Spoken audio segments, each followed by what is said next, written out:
Complaint తెలుసా అత్తమ్మ గారు? తెలుసు. అది తాగితే కొంచెం హైట్ అవుతారని. ఒకసారి దిగండి ఇద్దరు. ఇప్పుడు చెప్పండి ఏంటి? ఏం లేదండి. లత, నీకు ఇంగ్లీష్ వచ్చు కదా? బాగా వచ్చు. ఇప్పుడు ఒక అబ్బాయి ఉంటే హీ అంటారు, ఇద్దరు ఉంటే ఎక్కువ మంది ఉంటే ఏమంటారు?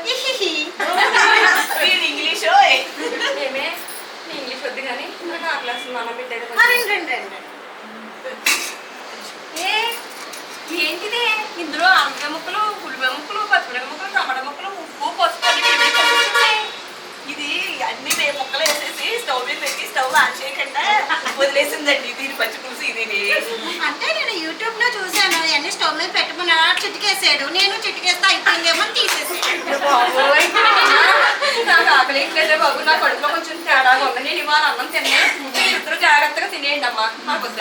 ఆవిడకి ఆకలి వేయట్లేదంట కదా, మన ఇద్దరం మా అబ్బాయి చెప్పి ఫోన్ చేసి ఆట పెట్టి తెప్పించి మన ఇద్దరం తిందాము. సరే ఏమండి, నాకు అత్తమ్మ గారికి బిర్యానీ తీసుకురండి, కాజు బర్ఫీ కర్రీ తీసుకురండి. ఫోన్ అత్తమ్మ గారికి ఆకలి వేయట్లేదండి, దేవత్తమ్మ గారికి నాకు నాకు పచ్చి పులుసులు ఎట్టేసి